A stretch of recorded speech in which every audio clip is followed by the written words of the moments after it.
Comentários sobre o Viver. Volume 2. Breves textos. Livro de Jiddu Krishnamurti. Inveja e solidão. Estava muito quieto embaixo da árvore naquela noite. Um lagarto passeava para cima e para baixo de uma pedra ainda quente.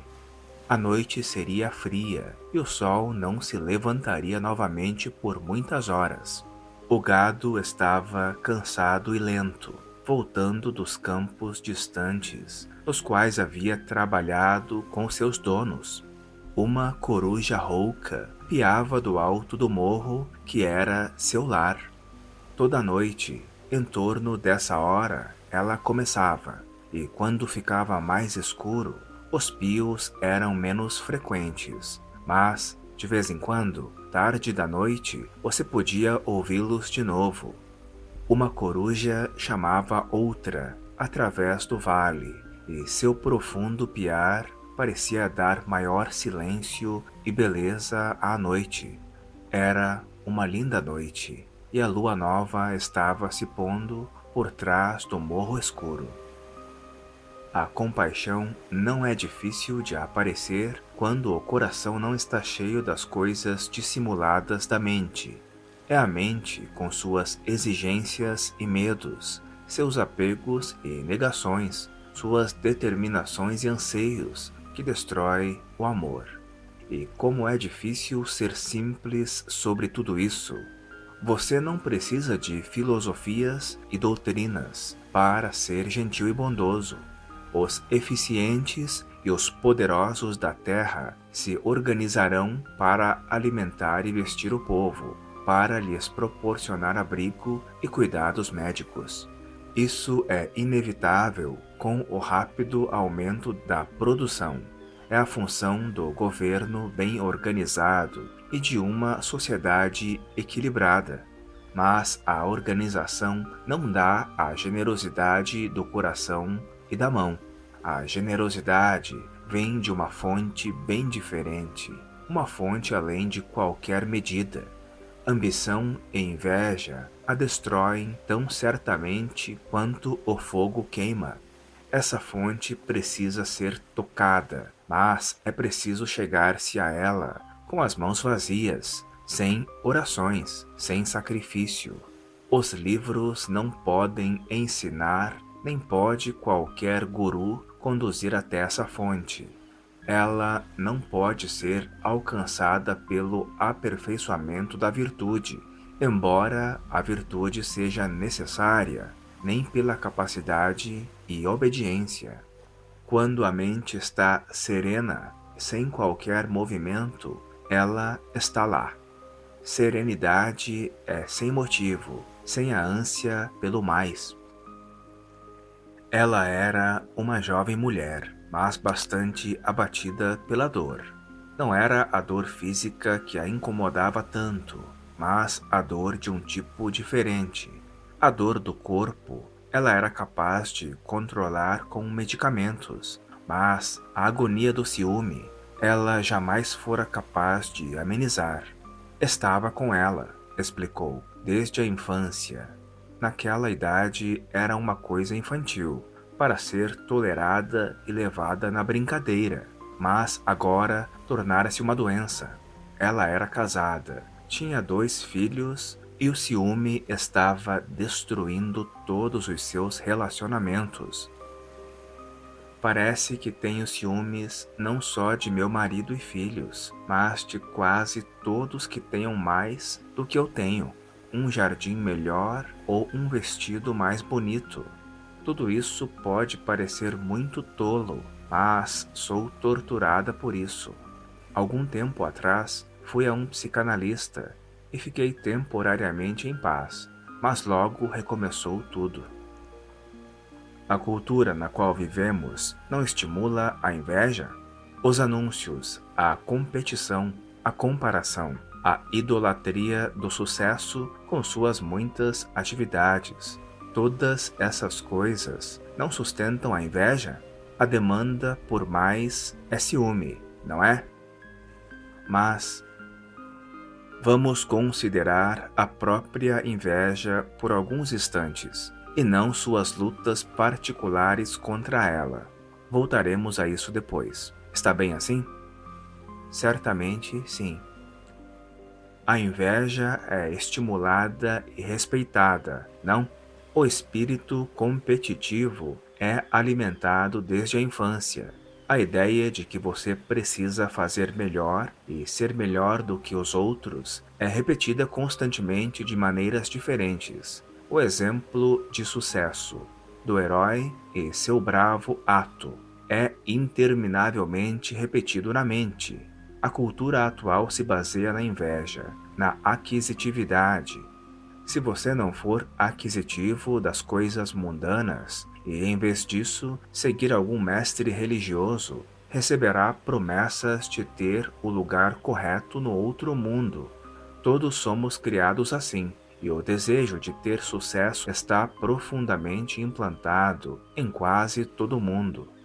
O sucesso é buscado de modos diferentes. Sucesso como artista, como homem de negócios, como aspirante religioso. Tudo isso é uma forma de inveja, mas somente quando a inveja torna-se aflitiva, dolorosa, é que a pessoa tenta livrar-se dela. Enquanto é compensadora e prazerosa, a inveja é uma parte aceita da natureza da pessoa. Não percebemos que nesse próprio prazer há dor. O apego realmente dá prazer, mas também gera ciúme e dor, e não é amor. Nessa área de atividade, a pessoa vive, sofre e morre. Somente quando a dor dessa ação fechada em si mesma torna-se insuportável é que a pessoa luta para escapar disso. Acho que entendo tudo isso vagamente, mas o que posso fazer? Antes de considerar o que fazer, vamos ver qual é o problema. Qual é o problema? Estou torturada pelo ciúme e quero me libertar dele. Você quer se livrar da dor dele, mas não quer agarrar-se ao prazer peculiar que vem com a posse e o apego? Claro que sim. Você não espera que eu renuncie a todas as minhas posses, não é? Não estamos preocupados com a renúncia, mas com o desejo de possuir. Queremos possuir pessoas bem como coisas. Agarramo-nos a crenças bem como a esperanças. Por que há esse desejo de possuir coisas e pessoas? Esse apego ardente? Eu não sei, nunca pensei nisso. Parece natural ser invejoso, mas isso tornou-se um veneno, um fator violentamente perturbador em minha vida. Precisamos de certas coisas, comida, roupas, abrigo e assim por diante. Mas elas são usadas para satisfação psicológica, que dá origem a muitos outros problemas.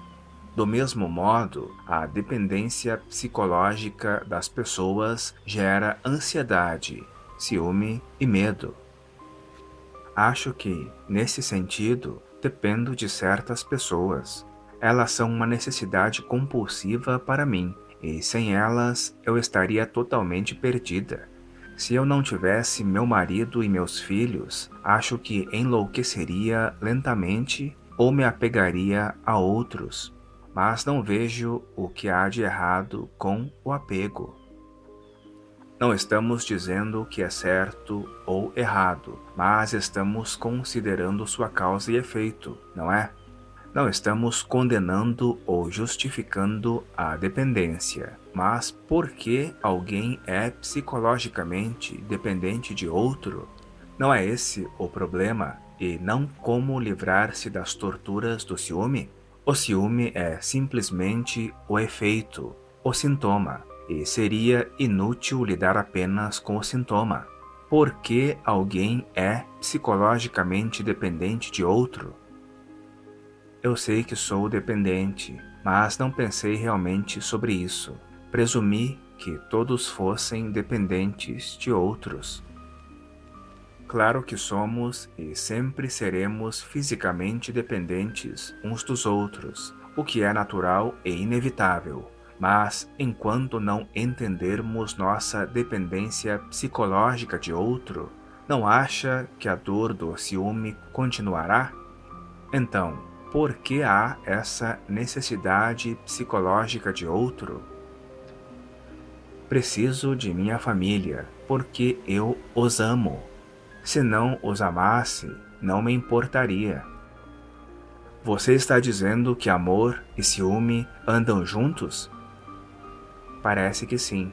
Se eu não os amasse, certamente não teria ciúmes. Nesse caso, se você livrar-se do ciúme, também terá se livrado do amor, não é? Então, por que você quer se livrar do ciúme? Você quer manter o prazer do apego e deixar a dor dele ir embora. Isso é possível? Por que não? Apego envolve medo, não é? Você tem medo do que você é ou do que você será se o outro deixá-lo ou morrer, e você está apegada por causa desse medo. Enquanto você estiver ocupada com o prazer do apego, o medo estará oculto, trancado, mas, infelizmente, ele estará sempre lá. E até você estar livre desse medo, as torturas do ciúme continuarão.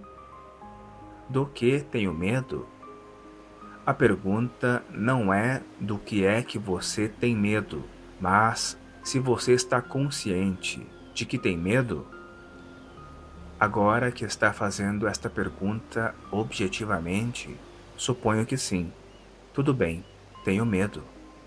Do quê? De ficar perdida, insegura, de não ser amada, cuidada, de ficar solitária, sozinha. Eu acho que é isso. Tenho medo de ficar solitária, de não ser capaz de enfrentar a vida sozinha. Então, dependo de meu marido e filhos. Agarro-me desesperadamente a eles. Há sempre em mim o medo de algo acontecer a eles. Às vezes, meu desespero assume a forma de ciúme, de fúria descontrolada e assim por diante. Tenho medo de que meu marido volte-se para outra. Sou consumida pela ansiedade. Eu lhe asseguro, já passei muitas horas chorando. Toda essa contradição e agitação é o que chamamos amor. E você está me perguntando se é amor. É amor quando há apego? Eu vejo que não é. É feio, totalmente egoísta. Estou pensando em mim mesma o tempo todo. Mas o que vou fazer? Condenar, chamando a si mesma de odiosa, feia, egoísta, de modo algum diminui o problema. Pelo contrário, apenas o aumenta. É importante entender isso. Condenar ou justificar a impede de olhar para o que está além do medo. Perturba de forma ativa o ato de encarar a realidade do que está de fato acontecendo. Quando você diz, sou feia, egoísta, estas palavras estão carregadas de condenação, e você está reforçando a característica condenatória que é parte do ser. Não tenho certeza de que entendo isso. Ao condenar ou justificar uma ação de seu filho, você o está entendendo? Você não tem o tempo ou a inclinação para explicar. Então, para obter um resultado imediato, diz, faça ou não faça. Mas você não entendeu as complexidades da criança. De modo semelhante, condenar, justificar ou comparar impede o entendimento de você mesma. Você precisa entender a complexa entidade que você é. Sim, entendo isso. Então, entre no assunto lentamente, sem condenar ou justificar. Você achará bastante árduo não condenar ou justificar, porque durante séculos a negação e a afirmação foram habituais. Observe suas próprias reações enquanto estamos conversando. O problema, então, não é o ciúme e como livrar-se dele, mas o medo. O que é o medo? Como ele toma forma? Está lá, de fato, mas o que é, eu não sei. O medo não pode existir em isolamento. Ele existe somente em relação a algo, não é? Há um estado que você chama de solidão. E quando você está consciente desse estado, o medo aparece. Então, o medo não existe por si mesmo. Do que você realmente tem medo? Eu suponho que de minha solidão, como você diz. Por que você supõe? Não tem certeza? Hesito em ter certeza de qualquer coisa, mas a solidão é um de meus problemas mais profundos. Ela sempre esteve presente no fundo, mas somente agora, nessa conversa, é que fui forçada a olhar para ela diretamente, ver o que está lá. É um vazio enorme, assustador e inescapável.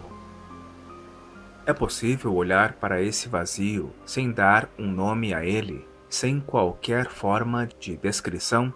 Simplesmente rotular um estado não significa que o entendemos. Pelo contrário, é um obstáculo para o entendimento. Percebo o que diz, mas não posso evitar de rotulá-lo. É praticamente uma reação instantânea. Sentir e nomear são quase simultâneos, não é? Eles podem ser separados. Pode haver uma distância entre um sentimento e a nomeação dele. Se essa distância for realmente experienciada, será descoberto que o pensador cessa como uma entidade separada e distinta do pensamento. O processo verbalizador é parte do ser, do eu, da entidade que é ciumenta e que tenta superar esse ciúme. Se você realmente entender a verdade disso, então o medo cessará. Nomear tem um efeito fisiológico, bem como psicológico. Só quando não existe nomeação é possível ser totalmente consciente daquilo que é chamado de o vazio da solidão. Então, a mente não se separa daquilo que é. Acho extremamente difícil acompanhar tudo isso, mas sinto que entendi pelo menos parte disso e preciso deixar que esse entendimento se desdobre.